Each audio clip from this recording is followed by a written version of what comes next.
Hold dulu pengambilan untuk 2026. PTPK kena settlekan dulu allowance dan yuran untuk anak-anak yang dah masuk bulan Julai 2025. Sekarang ini dalam feedback ini ada dua situasi. Satu berkaitan dengan PTPK dan satu lagi adalah berkaitan dengan situasi intake yang seterusnya untuk TVET, iaitu pada Januari 2026.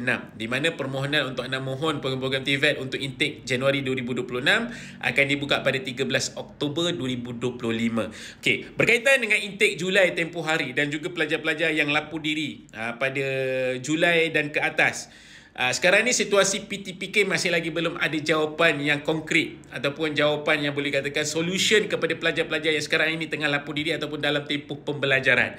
Ada dua berkaitan, iaitu berkaitan dengan yuran pengajian dan juga berkaitan dengan allowance sara diri. Dikatakan pelajar-pelajar masih lagi belum dapat. So, untuk jawapan ini sebenarnya pihak PTPK sedang berusaha untuk menyelesaikan situasi ini. Tetapi situasi ini perlu dapatkan penjelasan, perlu ada statement daripada pihak PTPK supaya mereka tidak tertunggu-tunggu. Ada pelajar yang terpaksa membuat keputusan untuk berhenti. Ada pelajar di mana ibu bapa mereka sedang membuat berkira-kira untuk buat keputusan untuk menghentikan pelajar-pelajar ini untuk sambung belajar disebabkan kekangan dari segi keuangan untuk sara diri, makan minum, pengangkutan dan sebagainya. So, kena ada penjelasan yang untuk menenangkan pelajar-pelajar dan juga ibu bapa supaya mereka tidak menghentikan ataupun tidak berhenti belajar di program TVET. Sebab nak masuk program TVET ni bukan senang.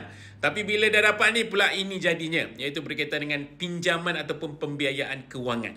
Untuk intake yang seterusnya pula, kita tak boleh nak halang pelajar-pelajar yang boleh katakan yang nak sambung belajar untuk menunggu tempoh yang lama lagi. Sebab intake Januari 2020 ini adalah satu peluang. Di mana sebelum ini mereka mungkin tak dapat peluang untuk masuk disebabkan kapasiti penuh dan sebagainya.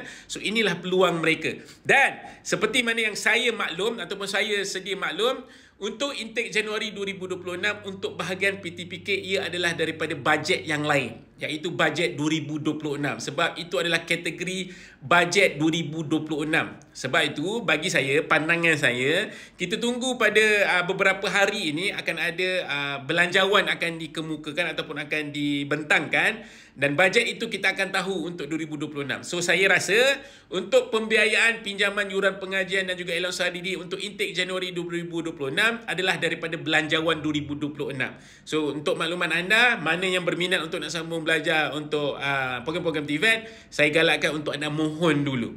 Apabila anda dah mohon, nanti anda dapat tawaran, anda boleh bertanya pihak kolej, adakah pihak pembiayaan PTPK menyediakan pembiayaan ataupun pinjaman untuk mereka belajar.